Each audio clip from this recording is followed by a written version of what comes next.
Moi, ça tonton Loabe, il y a aux États-Unis. Bon s'abonner. Non, il y a abonné. Au côté, il y a les bakundo monina dans l'andéni. Ya. Nabi boye. Au moins, la classe spéciale, on doit s'habiller sur boye. Soit petit cours, yo quitte à 8 mètres can. Comment na mutu? Si comprend na yom to yo kate ya moyenne na 6 mm kan yete na benjo kaltoy. Babi CL News, il y a Christelle Mamou. Takuna mo bossa na benge Christelle liko na bino boka na paso wapi.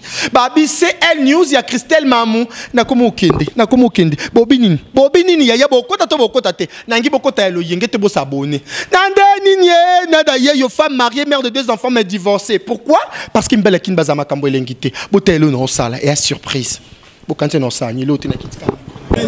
Oui, mbote na bino nyonso balandi ya CL News TV toujours na kati ya page noire auto annonce ki bino matanga ya mama ya Lacoste Didier Lacoste musicien na bino o bolingaka to komisko jour ngo oyo fo bakende lever du corps fo isalema fo ebembe ekende ti na mbakende kokundango toujours na kati ya émission na bino ya oyo bolingaka paradis des artistes toza na page noire kaka ya mama ya Didier Lacoste. C'est pourquoi to senga na bino bolanda ba interview ya moko na moko ba musicien ndenge baye ko honorer mama ya muninga na bango na kati ya mukolo lelo. Sans plus tarder to koyamba to ko interviewer ba musicien ba saper baye ba tondi awa parti par là ba te belé baye ba tondi pona kotala pe pona ko honorer mama o atiki biso. Et a contribué largement pour la réussite de la dite cérémonie funéraire. À vous tous, les familles Adikei et Ibendele, vous dit un grand merci et nous vous resterons à jamais. De condoléances que j'ai offerte à l'un de mes amis lors du décès de sa mère.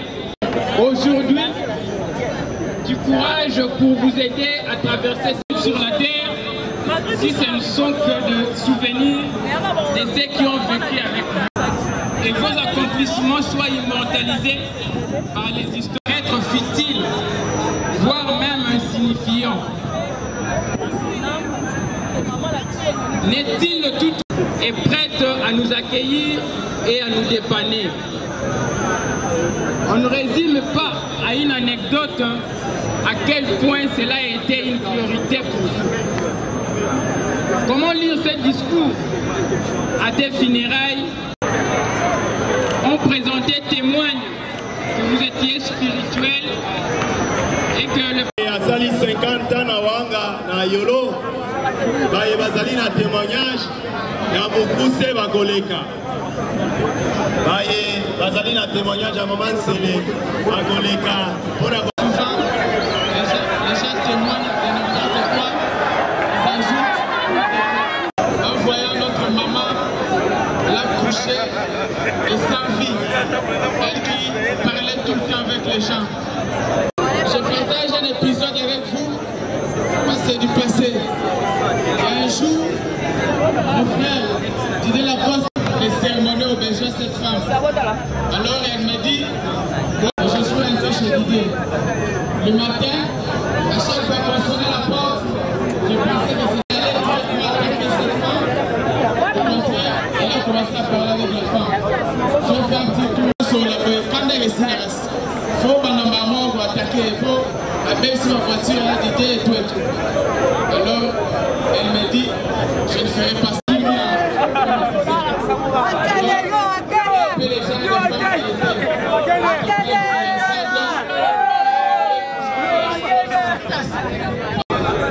Nous nous sommes vus avec maman il n'y a pas longtemps. Elle était bien contente. Elle marchait avec ses 2 pieds. Elle voyait avec ses 2 yeux. Elle parlait avec sa bouche. Ce n'était pas une femme qui s'était fatiguée par le poids des maladies. La maladie de maman est venue aussi vite que ça. On a un peu, on doit causer. Et on a beaucoup causé en présence de la femme de Didier, Brigitte Eka. Elle me dit c'est pas l'âge. La femme est engagée. Une femme peut pourrir toute ta vie. Et c'est ce qu'ils veulent. Cette femme avait un cœur habité par l'amour. L'amour qui témoignait aux gens, rayonnant aussi sur son visage. Chaque fois qu'elle tombait malade, par la prière, par les moyens, les soins médicaux, elle s'en sortait toujours. Mais cette fois, on n'a pas pu. Vous pouvez imaginer une femme qui habite Yolo qui tombe malade et qu'elle décède à l'hôpital du cinquantenaire. Nous avons traversé hôpitaux, centres médicaux, cliniques pour l'amener là-bas. Parce que mon frère Lacoste voulait que maman reste avec nous. Parce qu'on avait encore beaucoup de choses à partager avec elle. Elle était le poteau de maman, elle était là. Parce que son amour était là. Parce que sa gentillesse était là. Parce que toutes ses qualités.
Mama.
cimetière libre et honorable Tambala Kota.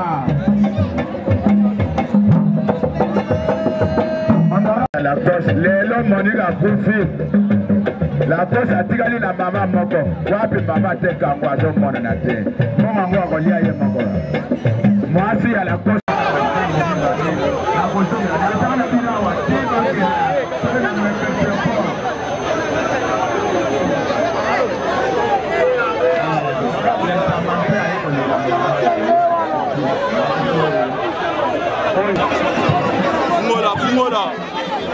Voilà donc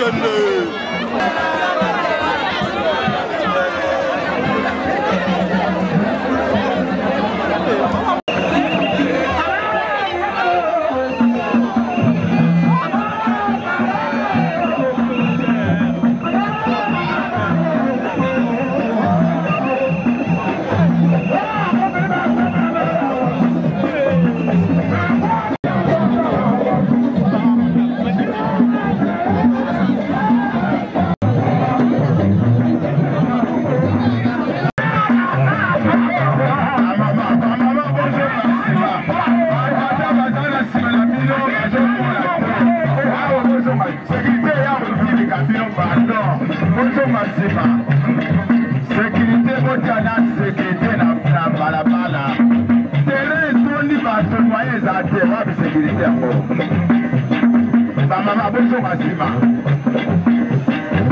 sécurité tiana sécurité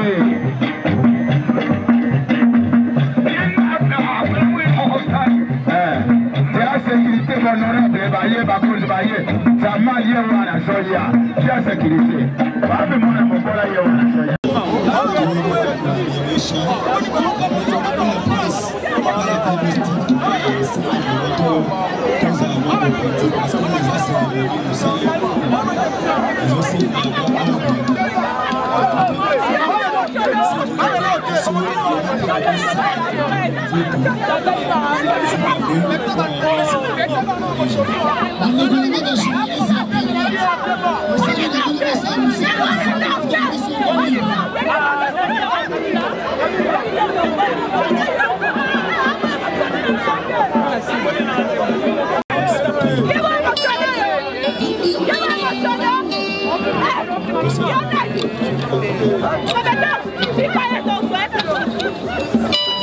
Au milieu de nous, des 100 délégations.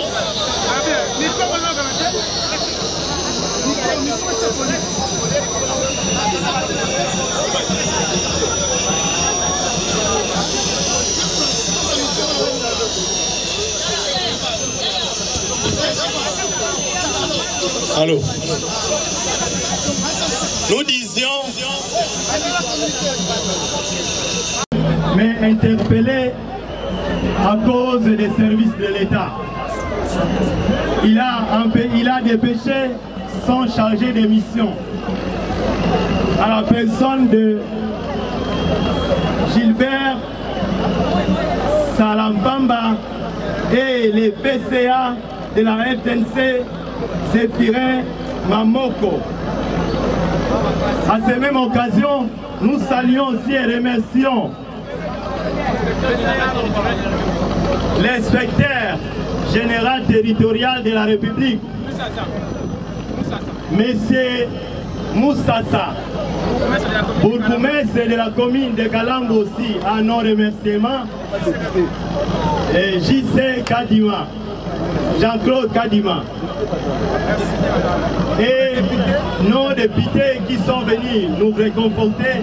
Nous ne sommes pas ingrats à leur égard et nous leur disons merci, sincèrement merci.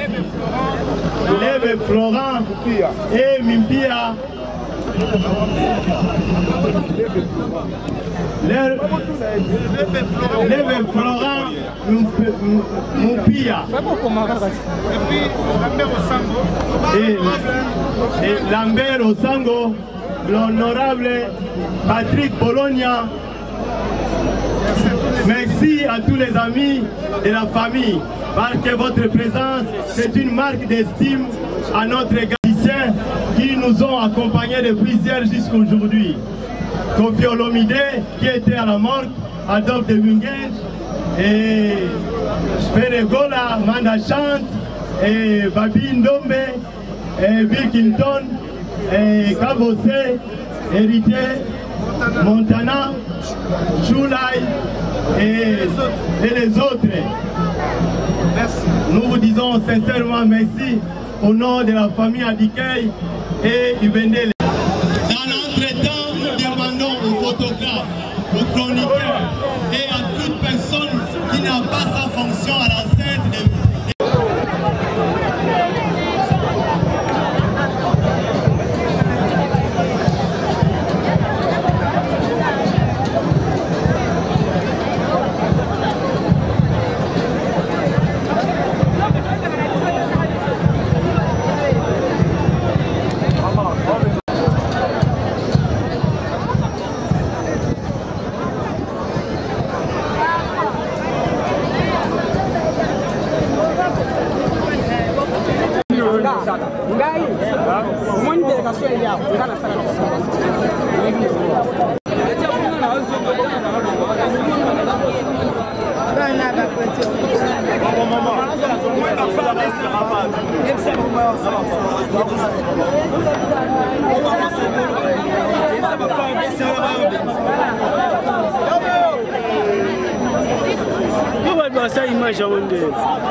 Maître, Abima.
La minute de Star Yepé aye kopesa au dernier hommage et pas maman na biso ou atiki biso.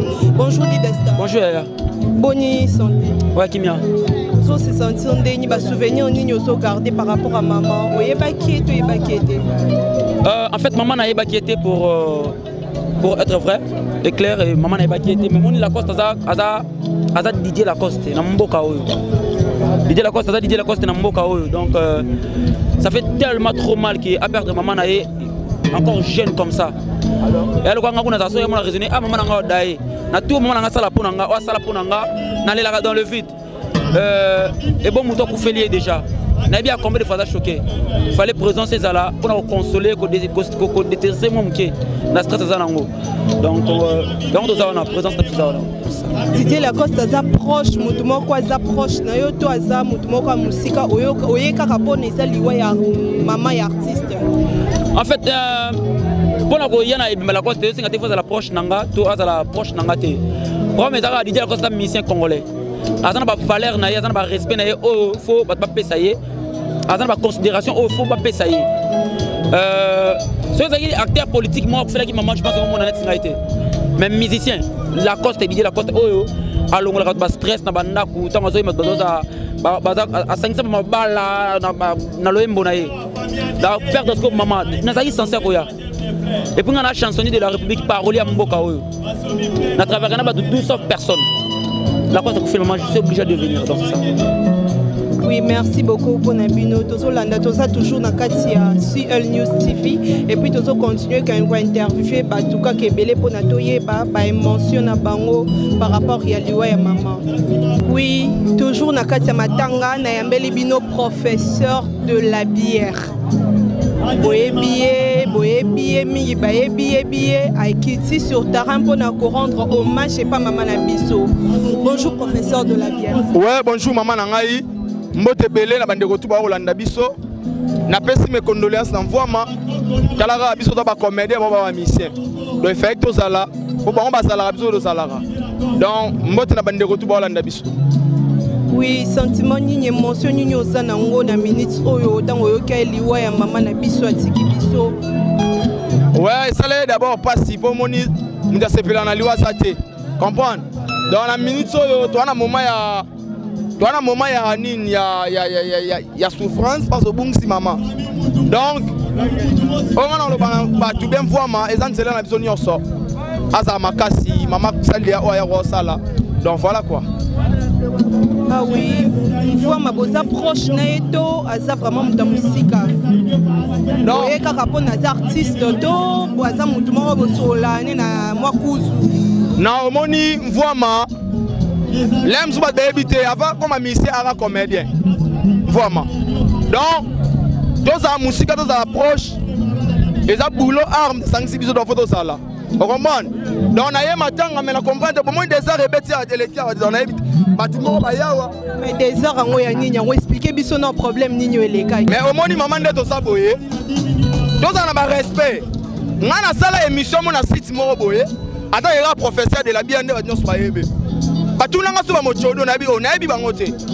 Oh. Yanga it. C'est pas la dernière émission na ebité. Et le ba moninga awa na fait interview, ba yemba mona menace, ba brutaliser nga. Bazala qui combien? Mais bazala belé. Ba menacer donc. On est à niveau na biso et tant que artiste. Pourquoi permettre que non na matanga munene boye que ba pota biso des arts. Ceux qui basent le pèse na site internet, baluka ngona ba façon moko boye, que baluka yango que non, babanda ko simba rabiso même banzoto. Basimbi binoti na nzoto. Si, on est bouton ya la lou, ya professeur de la bière, donc bakati bouton menace. Donc bakatinga bouton. Mais non la bango, na succès na net ko le kabango. Vous comprenez? Na ebisi bango mo chodo na mutoti na bango, baza elo côté. Vous comprenez? Mais bien nous voyons si boulot. Pour ça, on respect nous voyons kuta. Quand on bakati au bouton, yo sali bango nino. Bon, on a semé des autres dans matanga mfama. Et à respecter. Na tango non assez.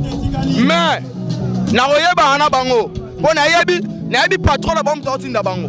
Comprendre? Combat patron na bango, kota na combat patron na bango. Au chéri Kobetok. Masama chéri Kobetok. Il est président là-bas à Mochodo. Mais non, là, ça va.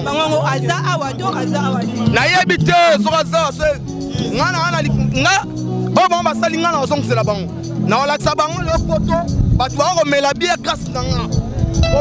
Léon na yebisi na batu nanga nini ba mela bien na créer ba marque lokwa ba sky lokwa ba chambre sky lokwa ba ndutu. Oh ngana créer. Comprendre? Nana beza makasi ngana ko créer beza pour le ngamo eza beza. Comment yaya? Donc toi na matanga tolo batrote. Soko za na posta na ngai pour na ko expliquer bien maramango. To benga la prochaine émission on va expliquer bien très bien. Oui, na yambeli bino lisusu aske oyo boyebi bassiste donc ya makasi ya mboka oyo boyebi tokolobela tokotuna moi mituna par rapport ya matanga ya mama na biso o atiki biso. Bonjour Basque. Bonjour maman. Sentiment na oni émotion tango yokaki sangwana ozalaki ndenge nini en plus pozalaki wapi? Bon ezali sentiment na ngai ali ndena moni bandeko na biso musuba leader na biso musuba matanga. Mais oeza motu eza que to wana pasi to wana mawa to perdre maman na biso. maman a été très chère pour la présidente Didier Lacoste. Elle a été très chère pour la biso. Les deux sont invités, donc ça fait mal quoi.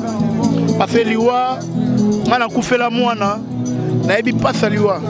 Liwa n'a pas son enregistrement. Comme mesdames de la biso tout, ça me rend le coup.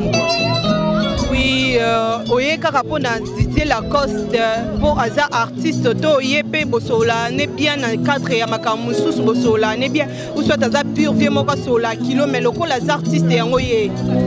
D'abord nenga zawana ya liboso ala camarade président na kaboso avec un orchestre moro des hasard le roi président na et puis hasard musicien le rolanga tant on a problème fona ya ponga na kufela pe mwana mona ba musicien de baya artiste de baya donc voilà. ala camarade président le bien na mort ala ipe na butu le roi invité papa Pimboma yango le binanga tozala na ebe pe na ozala to représenter pe orchestre mo mané dans la. Merci beaucoup. Ino lisusu ba saper baza awa na ndenga kosakana te donc Léopard na biso ya donc azo représenter mboka na biso partout dans le monde baza awa hein to koyamba bango to interviewer bango par rapport ya liwa ya maman na biso wa tiki biso. Ouais, bonjour, moi c'est Kitoko Mboko, journaliste à Makasi Pe Mboko, on ne va pas faire volubilité. Boni santé. Ouais, ça semble aller vraiment.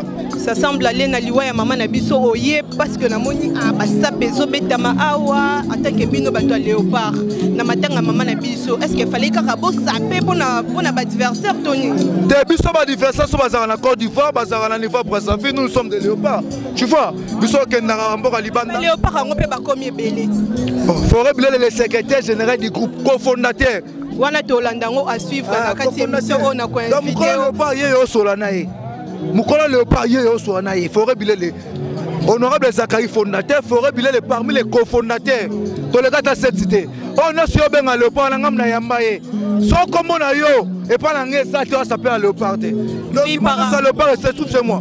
Oui par rapport ya liwa ya maman na biso oyoka ki ngo ndenge nini mention nyonyo zalaki na ngo jour oyoka ki sango wana puis ya mukolo lelo. Ouais en tout cas c'est tout vraiment nga liwa na loka na niveau à Paris ba misa benga na niveau à Paris sur le kina benga ngai bo bazaka to na sur le kina na robicha fa ko na fait modoko ba benga bige non venez à biso la cause tu perdre ta ba benga ngai directement na composant numéro via RTL pour na diriger pour biso fa na chez na parler ngai masalanga c'est ciment na chilo de kin na mon frère na ma campagne croisement trèfle place commerciale dans masalanga ikiko kosodo de Paris ingénieur ayebi ya plomberie to vanda na vie ba masatu ba yebi sauf que ba masebe na piki ba robunga lo ba ni 15 ozanga na vie mais le za matanga moto tako ezate moto take ni 15 ate parce que za matanga maman Kéi c'est triste rebung sa maman vraiment tu vois biso to bung sa ba parents ba papa ba kena soit au fait de père mais c'est dans les malins qu'on reconnaît les bons amis donc moi le théo compatir ensemble na kulut na biso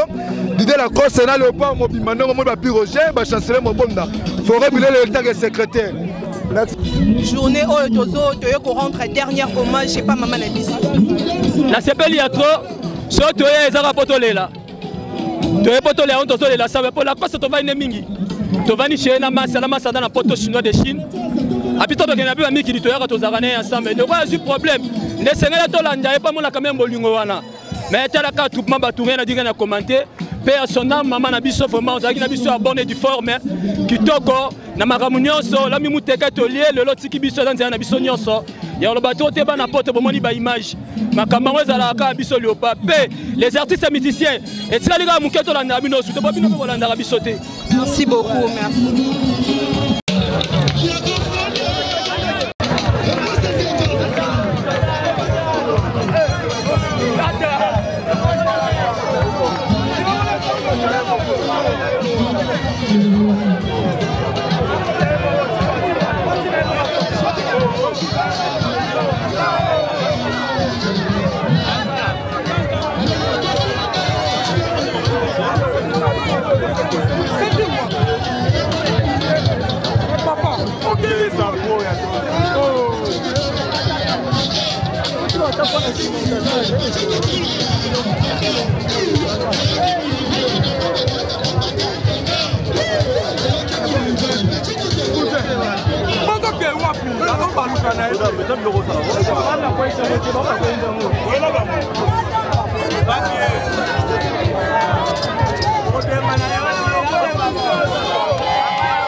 Ale malembe yango usko India.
Toujours na kati émission na bino bolingaka paradis des artistes tokitaki na kati ya terrain toujours pour na kozula bino ba information o eza juste ba information ba vraie version pe ba vraie réalité o ezo ko se passer na kin makambo hein na kin o eza kin na ba problème toyoki ba tebele ndenge bazoloba ba version ba tebele par rapport ya liwa ya mama na biso ba tebele bazaki triste makasi. C'était là votre humble servante Roline Tumbala diva de la presse na kati ya matanga ya Didier Lacoste awe ezokende siko na bazokende kokundango na kati ya métropole entre ciel hauteur pour na kaka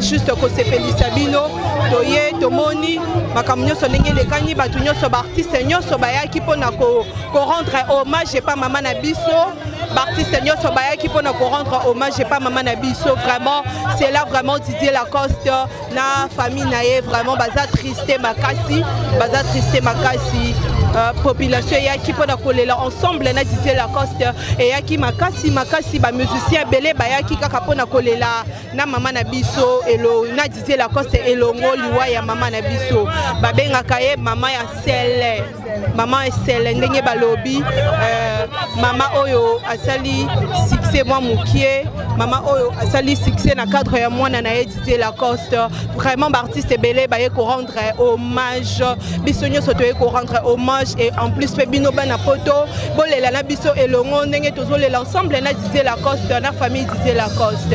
Et là moi je vous retrouve prochainement toujours dans cette émission na bino Paradis des artistes. C'était la page noire. Bye.